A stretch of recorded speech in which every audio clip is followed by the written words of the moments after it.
Bien, vamos a cambiar de tema. Les contábamos ayer del inicio de la huelga, protagonizada por el sindicato privado más grande de Chile. Estamos hablando de Walmart, que pone al centro de la discusión los efectos que tiene la automatización, la robotización, la revolución 4.0, como se llame, y que está generando una pérdida pero de millones y millones de empleo en el mundo, pero que obliga también a los gobiernos y a los estados a establecer políticas de reconversión que permitan hacer frente a un fenómeno que tiene aparejado un gran problema social. Junto a eso, ayer la encuesta de expectativas del Banco Central arrojaba un nuevo recorte de proyección para este 2019, una proyección del Producto Interno Bruto a 2,8%. Por lo tanto, la situación económica tampoco está tan próspera. Queremos hablar de todo esto con el decano de Economía y Negocios de la Universidad San Sebastián, Sergio Mena, que nos acompaña esta mañana en nuestros estudios. Sergio, gracias por estar acá. Hola, muy buenos días, Mirna. ¿Qué tal, decano? Bienvenido. Primero, queríamos partir por esta coyuntura del movimiento en Walmart, más allá de lo difícil que puede ser pronunciarse sobre un conflicto que está en desarrollo, que están ahí conversando, pero con huelga en marcha. Porque por el fenómeno que está detrás, de la robotización, la automatización, porque, esto se instaló, esto ya llegó y ahora estamos empezando a ver consecuencias y la automatización ya la estamos viendo. En otros países es un temazo, entendemos que la mayor parte de los libros que son no ficción hoy, que se venden en algunos países avanzados, dicen relación con este tema. Hay mucha preocupación. ¿Cómo se ve desde la academia, desde el análisis, el fenómeno? ¿Nos está pillando y los liderazgos políticos, los gobiernos se están quedando atrás hasta que estallan los conflictos, como en el caso de Walmart? Efectivamente, me parece que esto ya dejó de ser algo que se veía con cierta distancia y forma parte hoy día ya de nuestra realidad.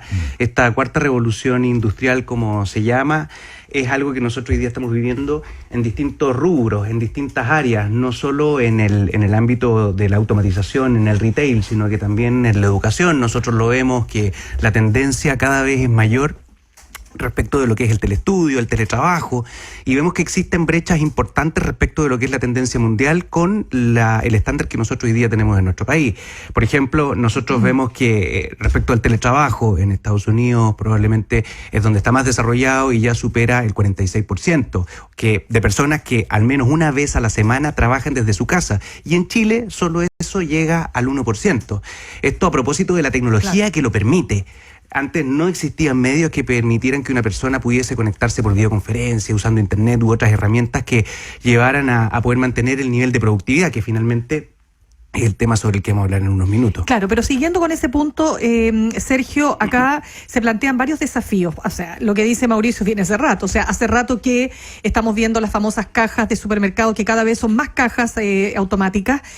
Hace rato que nosotros los clientes somos los que pesamos la fruta y le ponemos, y no solo la fruta, el pan, etcétera. O sea, estamos viendo que ya hace rato que muchas bombas de benzina no tienen bomberos para atender. Uno va y ejecuta la acción, muchos de los peajes ya no se necesitan porque están los famosos free flow, ya no se necesitan los cajeros. Es decir, el metro, por poner un ejemplo más inmediato para todos los que circulan por metro, ya está manejada los vagones, de manera automática.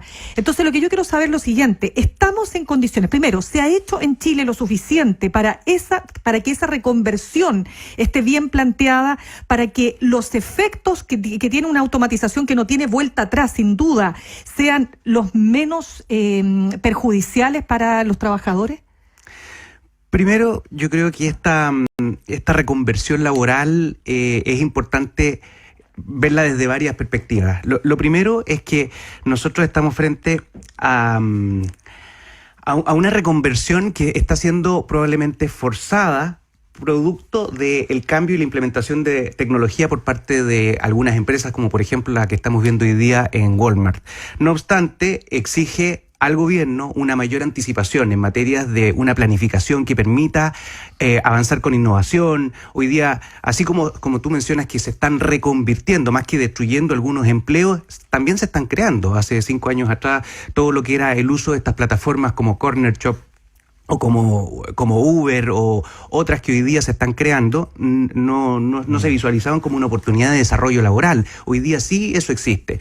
Y para poder mantener, digamos, una tasa de empleo que esté en un nivel razonable, es necesario que el gobierno, el Ministerio del Trabajo, impulsen políticas que finalmente permitan a las personas, a través de la innovación, a través del cambio climático. O sea, nosotros vemos que acá, a propósito del reciclaje, por mencionar algunos temas, se van a crear necesariamente nuevos empleos, y por lo tanto yo creo que la ciudadanía no debiese asustarse por esto, sino que estar abierto a esta posibilidad de abrirse a trabajar en espacios no explorados. Hay quienes dicen que dentro de 10 años las personas van a trabajar en puestos que no se han creado, utilizando tecnologías que todavía no se han inventado. Yo creo que ni nos imaginamos. Que ni nos imaginamos, porque todavía no tenemos los problemas que hay que resolver. El problema es que en el intertanto hay gente como que paga el pato, porque si bien hay una serie de nuevas actividades donde entran nuevos contingentes de trabajadores, especialmente jóvenes, con otras capacidades y con otras habilidades también, porque son nativos digitales, por ejemplo, hay una generación de trabajadores que en una de esas se va a quedar en el camino, porque además está el desafío de la inmigración, y eso no es un tema de Chile, también de otro. Entonces hay un desafío de pega a menor costo que implican los inmigrantes, por lo tanto muy competitivo con el trabajo que solíamos hacer, por decirlo así bien en general, y está el desafío de la robotización. Entonces, hay tal vez, para identificar y un poco categorizar, no sé, clasificar el fenómeno, hay una generación de trabajadores que tal vez va a salir más perjudicada o ya está saliendo más perjudicada, hay una generación mayor o es un segmento de trabajadores, los menos capacitados obviamente, por ahí podemos categorizarlo. Yo creo que efectivamente aquí hay un grupo de personas que se ve afectada directamente, uno eso no lo puede negar. Pero pienso que también muchos de ellos se ven motivados a emprender. Hoy día, cuando nosotros analizamos en la universidad el informe de deuda amorosa vencida, nosotros vemos que crece en forma importante el trabajo por su propia cuenta. Hay personas que están creando empresas, pequeños emprendimientos, para poder vender o comercializar casi cualquier tipo de producto o servicio. Y eso creo que es una tendencia que probablemente se va a dar. A propósito de estas personas que quedan sin empleo, dicen, bueno, claro, ¿qué hago? ¿Qué hago con mi indemnización? Probablemente no invierto y emprendo. Y por tanto creo que acá también tenemos nuevamente un desafío que tiene que ver con la regulación, los incentivos, la formación, para que las personas puedan emprender de mejor forma. Claro, con más habilidad, con más capacitación, con algunas otras herramientas. Tenemos unos estudios hoy día que son bastante interesantes y que muestran cuál es la tendencia y el comportamiento financiero de esas nuevas empresas. Y se aprecia que efectivamente nos encontramos con que nuevamente hay una brecha en materia de formación financiera. Las personas no saben cuánta deuda tomar, si bien yo soy un convencido que la deuda es un vehículo para el crecimiento y para el desarrollo que no hay que demonizar, hay que tomarla con responsabilidad. ¿Dónde está la mayor cuenta por cobrar aquí? ¿En el gobierno, los legisladores, en la misma empresa? Yo creo que este es un desafío conjunto. Todos tenemos que alinearnos y plantearnos esto como un desafío mayor, que si no nos hacemos cargo, finalmente los que van a ser perjudicados son las personas. Y eso arriesga conflictos sociales. O sea, es que ese es un punto que yo quiero relevar. Estamos conversando a esta hora con el decano de Economía y Negocios de la Universidad de San Sebastián, Sergio Mena. Sergio, tengo algunas cifras acá, por ejemplo, comparativas con lo que hoy día existe en la OCDE. 1 de cada 4 trabajadores de clase media en Chile están amenazados de ser reemplazados por la automatización, lo que representaría un 50% más que el promedio OCDE. También se dice que esto se agrava si se considera que un 79% de las empresas en Chile no encuentra a profesionales con habilidades especializadas, porque claro, uno dice reconvirtamos, pero reconvirtamos supone que tú tienes que tener una persona, lo voy a poner en el ejemplo antiguo, que pasa de lo análogo a lo digital, lo que supuso en un minuto una tremenda revolución y en la que quedaron fuera un montón de personas que derechamente no pudieron con el cambio. Entonces yo pregunto, ¿cuánto hay de posible en ese cambio respecto de los que hoy se están viendo afectados? Porque si hablamos de las generaciones jóvenes, por supuesto, tienen todo por aprender. Pero ¿qué pasa con ellos? ¿Realmente es posible la reconversión en un sector importante? Primero, el tema de fondo se relaciona directamente con la productividad. con la competitividad. O sea, parte de esta automatización lo buscan las empresas para poder mantener sus costos que les permitan competir con otros que están siendo cada vez más eficientes. Y en ese sentido, creo que la ley del Ministerio de Trabajo que está empujando hacia el teletrabajo y que finalmente permite que las personas puedan mejorar su calidad de vida, pero también aumentar su productividad. Existen ejemplos, por ejemplo, el de INAPI, que es una empresa que el 2016 comenzó con un 10% de personas trabajando a distancia. Hoy entiendo que el 2018 se aprobó que esto llegara a un 35% de su masa trabajadora. Tiene un 13%, logró en el primer año, de aumento en su productividad. Entonces, eso me parece muy interesante, es una tendencia, pero creo que todavía falta mucha regulación. El gobierno no se ha hecho cargo todavía de definir cuál es el plan de acompañamiento, nuevamente, al igual que el de reconversión en este caso, porque no es lo mismo trabajar en un lugar de trabajo con un supervisor que hacerlo desde la casa. Eso puede acarrear, por supuesto, dilemas psicológicos o personas que tengan que ser acompañadas para poder separar lo que es el trabajo de la vida diaria. Entonces, creo que eso va a significar un desafío importante dentro de los próximos años, porque nos queremos sumar en esa tendencia. Lo mismo en la tendencia del telestudio. Nosotros vemos que en Estados Unidos el 30% de las personas estudian en formato online, en Brasil el 40% y en Chile solo el 3%. Claro, por lo tanto, estamos hay muy una incipientes. brecha que efectivamente nos quedamos atrás en algunas tendencias como estas que Solamente estamos permíteme discutiendo. un punto, Mauricio, para cerrar este asunto, porque lo que alega el sindicato de Walmart, que por de pronto tiene 17.000 personas movilizadas, más allá de las diferencias, porque ayer la gerente de Recursos Humanos decía que incluso desautorizaba al presidente del sindicato, derechamente, diciendo que estaba incluso mintiendo respecto de cuál era la última oferta de la empresa. Pero más allá de aquello, ellos lo que dicen es que, primero, están viendo cómo se despiden a sus compañeros, ¿no? Y segundo, cómo los que van quedando tienen más trabajo y tienen que hacer más cosas por el mismo sueldo. Entonces, los beneficios de la automatización no debieran también ser repartidos entre todos los que forman parte de una compañía, de una organización, por ejemplo, Sergio. Ese puede ser un ámbito que debe estar considerado desde esa perspectiva. Me parece que la ley de reconversión laboral que está impulsando el CENSE se queda corta, porque estos ámbitos efectivamente no están considerados. Estamos viendo cómo entregar más competencias, más herramientas que permitan a las personas o emprender o abordar otros y nuevos desafíos.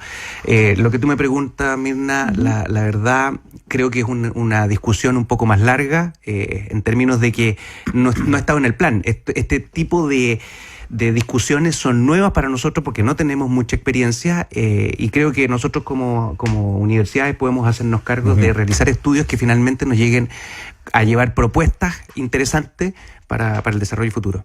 Conversamos con el decano de Economía de la Universidad de San Sebastián, Sergio Mena. Vamos al tema coyuntural también, Sergio, de las perspectivas de crecimiento, porque toda esta reforma, estos esfuerzos que hay que hacer, que hay que ponerse a tono, al día, ahí hay que ponerse las pilas para capacitar a la gente, se instaló ya la automatización y es progresiva. ¿Se dificultan o no cuando tenemos un crecimiento que se estrecha? Porque si tuviéramos bollantes, no sé si eso incentivaría o no el hacer este tipo de esfuerzo. Ahora estamos ahí rasrados un poco con un crecimiento casi vegetativo, ¿no? No está bollante la economía. A ver, Si bien reconocemos que está creciendo, en fin, pero cada vez se proyecta este año que va a crecer menos y la excusa es que el mundo está creciendo aún menos. Entonces, no sé, ¿eso dificulta o no el hacer estos esfuerzos? A ver, yo creo primero una visión de contexto. No hay que desconocer el contexto internacional, que efectivamente Brasil, Argentina, el barrio está un poco contaminado, la guerra comercial, que nosotros vemos que sube, que baja, la presión que existe entre México y Estados Unidos por las migraciones. Creo que es un tema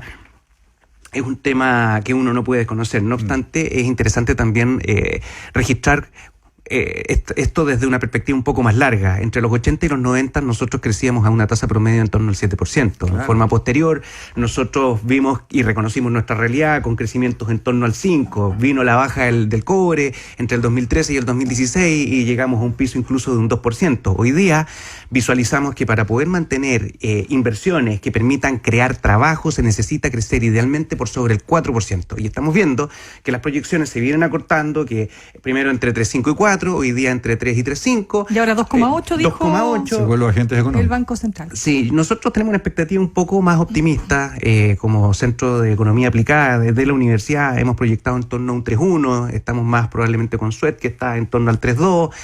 Vemos con algo más de expectativa, creo que le va a dar cierto dinamismo este ajuste de un cuarto de tasa a la tasa de política monetaria, que finalmente se instala en torno al 2,25 y día está en 2,5.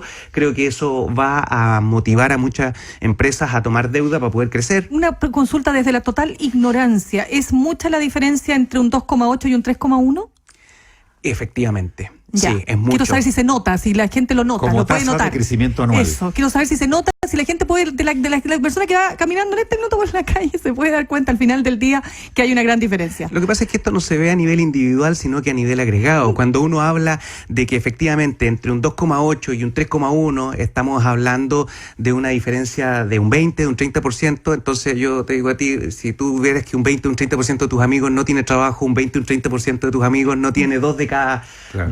3 de cada 10, o sea, creo que... La persona que mantenga su trabajo no va a notar. Pero Exactamente, pero a el que nivel lo individual pierde, uno lo Pero por ve. eso digo. Por eso, a nivel Claro. agregado, efectivamente, esto sí tiene un genera impacto. efecto. Claro, sin Tiene un duda, impacto. 3 o 4 décimas de diferencia hacen una diferencia, por ejemplo, en empleo. Exactamente. O sea, Que eso es muy interesante, o sea, se notaría. En empleo, esos son miles tres- de personas. Esos 3 puntitos más. Exactamente, claro, son 3 miles de décimas, créditos. quiero decir. Sí. Claro. Ahora se da por hecho que tiene que haber un nuevo recorte, por ahí un estímulo, pero al mismo tiempo las tasas están tan bajas que hay quienes advierten, bueno, pues que bajen otro cuarto punto, medio punto incluso, ya las tasas están muy bajas, o sea, eso no cambia una decisión de invertir o no. Sí, también genera un desincentivo al ahorro, porque dice, Claro. bueno, si tengo los recursos, ¿qué es lo que hago, digamos, para poder generar una mayor rentabilidad? Yo creo que a mí me parece que nosotros tenemos que cambiar el foco. Tenemos que dejar de discutir si es que el crecimiento va a estar entre el 2,8 y el 3,2 o entre el 3,2 y el 3,5 y finalmente comenzar a discutir cuáles son las políticas que finalmente van a cambiar esta tendencia. ¿Qué innovaciones nosotros vamos a realizar? ¿Qué políticas? Creo que acá el tema de las reformas, la reforma tributaria, la reforma de pensiones, la reforma del trabajo, son materia importante que finalmente van a permitir que se dinamice el sector en el cual nosotros nos encontramos. Buen punto ese. Ya, y también en eso tiene un rol la política fiscal, porque ahí hay una discusión también a veces ideológica. Si tiene que Claro. meter el Estado a invertir, obra pública, soltar plata, Como aumentar dicen- el déficit que ya está aumentando. Como dicen varios economistas, la economía no se proyecta, se tiene que construir, se tiene que trabajar. Y Claro. creo que ese es el desafío que nosotros tenemos como país. Bien, pues agradecemos a Sergio Mena, decano de Economía y Negocios de la Universidad San Sebastián, por habernos acompañado esta mañana. Muchas gracias a ustedes.